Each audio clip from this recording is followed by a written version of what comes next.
नमस्कार दोस्तों, स्वागत है आपका हमारे चैनल ज्ञान लो में। आज हम बात करेंगे डिसएडवांटेजेस ऑफ फॉसिल फ्यूल्स के बारे में कि फॉसिल जो फ्यूल्स हैं उनकी डिसएडवांटेजेस क्या होती हैं। फॉसिल फ्यूल कौन कौन से होते हैं, जैसे कि हमने डिस्कस किए थे। जो कोल हो गया हमारा, जो पेट्रोलियम हो गया, और जो गैसेस हो गई नेचुरल गैस, तो ये चीज़ें होती हैं।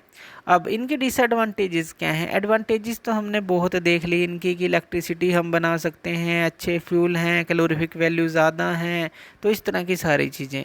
लेकिन डिसएडवांटेजेस इनकी क्या क्या हैं, तो इनको हम डिस्कस करेंगे। सबसे पहले जो इनके अंदर अगर हम बात करें तो इनके अंदर कुछ एलिमेंट्स प्रेजेंट होते हैं, जैसे कार्बन हो गया, इसी तरह से जो नाइट्रोजन हो गया, इसी तरह से जो सल्फ़र हो गया। इस तरह के एलिमेंट्स इसके अंदर प्रेजेंट होते हैं फॉसिल फ्यूल्स के अंदर। अब जब इनको बर्न किया जाता है, यानी कि ये एलिमेंट्स उनके अंदर प्रेजेंट हैं, और जब फॉसिल फ्यूल को हमने बर्न किया, तो बर्न करने से क्या होगा, ये जो एलिमेंट्स हैं ये हमारे ऑक्सीजन के साथ रिएक्ट करते हैं। जो एटमॉस्फेरिक ऑक्सीजन है उससे रिएक्ट करते हैं, यानी कि उसके साथ ये रिएक्शन करते हैं, जो कि एयर में ऑक्सीजन हमारी प्रेजेंट रहती है, और रिएक्ट करके ये उससे ऑक्साइड बना लेते हैं। तो ये जो ऑक्साइड होते हैं ये हमारा एसिडिक नेचर के होते हैं, तो एसिडिक नेचर के ये ऑक्साइड बनाते हैं। अब इससे होता क्या है, जैसे ही रेन आती है यानी कि बरसात आती है, तो बरसात जो है इन ऑक्साइड्स के साथ रिएक्ट करता है, ये ऑक्साइड उसके कांटेक्ट में आते हैं, और जिससे जो है एसिडिक रेन जो है आती है। और ये जो एसिडिक रेन जो होती है हमारे जो बिल्डिंग्स हैं जो मार्बल से बनी हुई, और इसी तरह से अलग अलग जो चीज़ें हैं उनके लिए काफ़ी घातक होती है, और हमारे लिए भी, ह्यूमन बींग के लिए भी ये काफ़ी हानिकारक होती हैं। तो इसका काफ़ी एडवर्स इफ़ेक्ट होता है। क्यों? क्योंकि एक तो ये चीज़ों को ख़राब करती हैं, इसी तरह से ये जो वाटर की क्वालिटी है उसको ख़राब करेगी, क्योंकि वाटर में ये मिल जाती है। तो ह्यूमन बींग को या एनिमल्स हैं तो वाटर की क्वालिटी जो उसको पीते हैं उसको ख़राब करती हैं। इसी तरह से जो मिट्टी है उसकी क्वालिटी को भी ख़राब करती हैं। तो इन सब की जो क्वालिटी के ऊपर ये फ़र्क डालती है एसिडिक रेन। तो हमने देखा इसके अंदर ये जो कंपोनेंट्स होते हैं, एलिमेंट्स होते हैं, तो इनके कारण से क्या क्या होता है, और इससे क्या होता है हमारा। इसके अंदर जो है जब आप इसको बर्न करते हैं तो CO2 गैस जो है निकलती है। CO2 गैस, अब ये जो CO2 गैस होती है इसको हम बोल सकते हैं कि ये एक ग्रीन हाउस गैस होती है।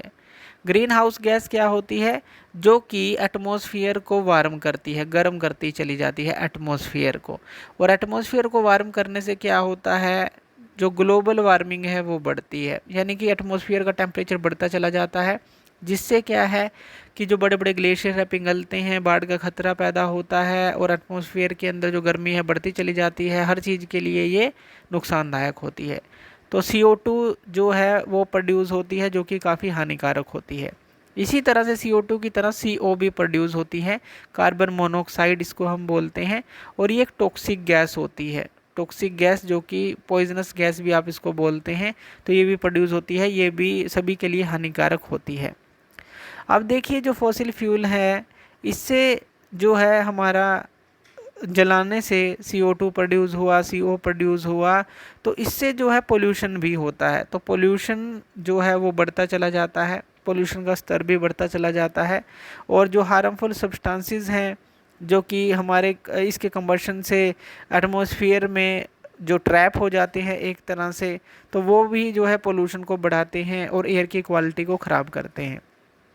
अब इसके लिए जो है काफ़ी सारी चीज़ें यूज़ की जाने लगी हैं। अगर कंप्लीट कंबशन हो तो CO का एमिशन जो है रुक जाता है, कंप्लीट कंबशन हो तो CO प्रोड्यूस नहीं होती। इसी तरह से जो हार्मफुल सब्सटेंस होते हैं जो एयर के अंदर रिलीज़ होते हैं, जो हमारे फॉसिल फ्यूल के बर्न से होते हैं, तो उनके लिए जो है कैटालिटिक कन्वर्टर आ गए हैं गाड़ियों के अंदर।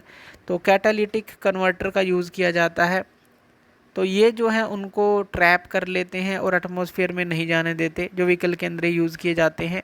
इसी तरह से इलेक्ट्रोस्टैटिक जो प्रेसिपिटेटर हैं वो इंडस्ट्रियल बॉयलर के अंदर यूज़ किए जाते हैं, तो इस तरह से हम उसको बचा भी सकते हैं। तो ये सारी चीज़ें जो डिसएडवांटेज में आती हैं। तो इसी तरह से जो अगर हम जो फ्यूल्स की एडवांटेज देखें, डिसएडवांटेज देखें, तो दोनों ही जो हैं एक दूसरे से जुड़ी हुई हैं ये हमारी। तो ये थी हमारी डिसएडवांटेजेस ऑफ फॉसिल फ्यूल्स जो हमने जानी। तो थैंक यू वीडियो देखने के लिए, और इसी तरह की वीडियोज़ के लिए आप हमारे चैनल ज्ञान लो पे हमें सब्सक्राइब कर सकते हैं। धन्यवाद।